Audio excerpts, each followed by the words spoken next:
ولید صاف صاف منع کر دیتا ہے اور زین سے کہتا ہے خبردار، تم نے آج کے بعد مناہل کو کسی بھی طرح تنگ کرنے کی کوشش مت کرنا۔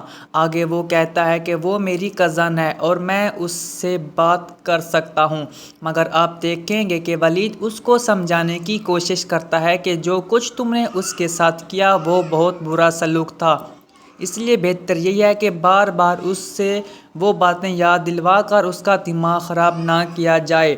کسی نہ کسی طرح زین نے یہ بات مان لی ہے اور ولید سے کہتا ہے کہ مجھے یقین ہے کہ تم مناہل کو بہت خوش رکھو گے اور مجھے تم سے یہی امید ہے۔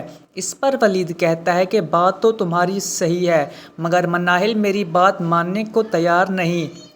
اسے ایسا لگتا ہے کہ سب کچھ مکرو فریب دھوکہ ہے اور اس کے علاوہ کچھ بھی نہیں۔ جب یہ سن کر وہ کہتا ہے کہ تم فکر مت کرو، میں اسے سمجھاؤں گا، یقین مانو کہ میں اس کی زندگی میں صرف خوشیاں چاہتا ہوں اور اس کے علاوہ کچھ بھی نہیں، وہ مجھے بالکل بھی برا نہیں سمجھے گی۔ لیکن آپ دیکھیں گے کہ ماجرا کہانی زین کو کال کرتی ہے اور کہتی ہے کہ آخر تم نے کیا اس کا دماغ ساتویں آسمان پر پہنچا دیا۔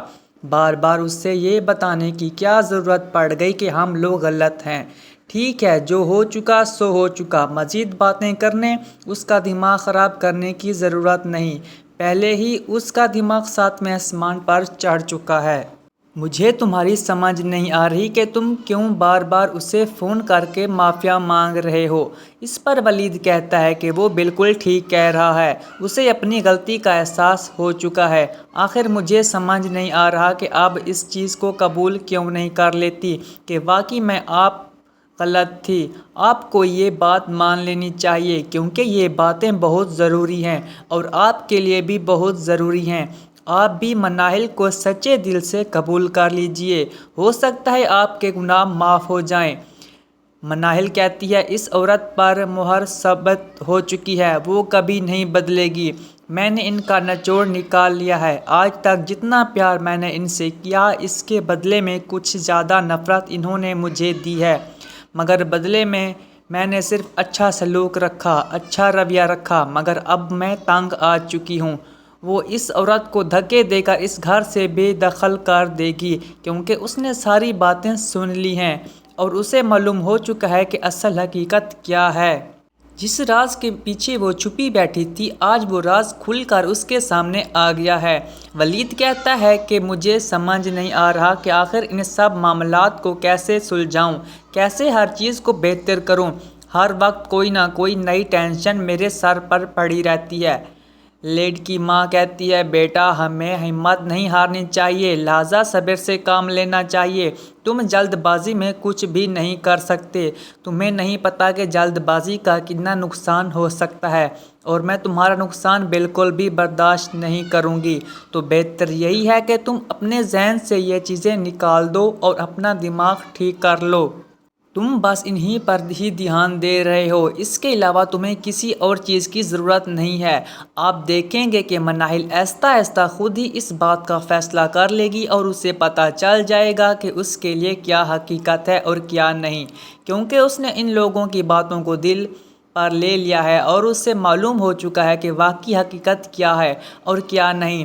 ہر وقت بے چینی نے اس کا دماغ خراب کر رکھا ہے۔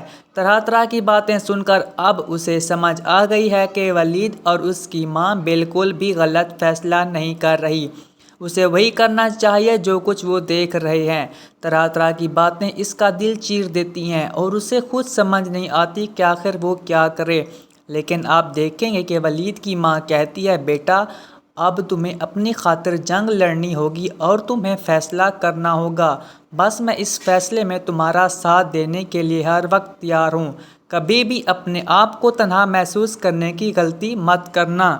آخر کار زارا کی حسد بھی عروج پر پہنچ چکی ہے، جس چیز سے اس کی تمنا کی جاتی تھی وہ اس سے بڑھ کر نکلی، یعنی جیسے ہی وہ رہن سہن میں نیمو کو دیکھتی ہے تو اتنے برے طریقے سے جلتی ہے کہ بس چیخ پکار شروع کر دیتی ہے، ہر کسی سے لڑنا جھگڑنا اپنا مشغل سمجھنے لگتی ہے اور بار بار مواجہ شکوے کرنا شروع کر دیتی ہے۔ اپنی ماں سے کہتی ہے مجھے سمجھ نہیں آ رہا یہ سب کیا چل رہا ہے، جس پر اس کی ماں اسے سمجھاتی ہے بیٹا جو کچھ بھی ہے ویسا ہی صبر اور شکر کرو کیونکہ تم صبر و شکر نہیں کر رہی۔ حنان کافی زیادہ اچھے لوگ ہیں، تم انہیں دیکھ کر اپنا آپ ایسے کیوں بدل رہی ہو؟ ناظرین اگر آپ نے ابھی تک ہمارا چینل سبسکرائب نہیں کیا تو ضرور کر لیجئے تاکہ آنے والی اپڈیٹس کا نوٹیفیکیشن سب سے پہلے آپ تک پہنچے۔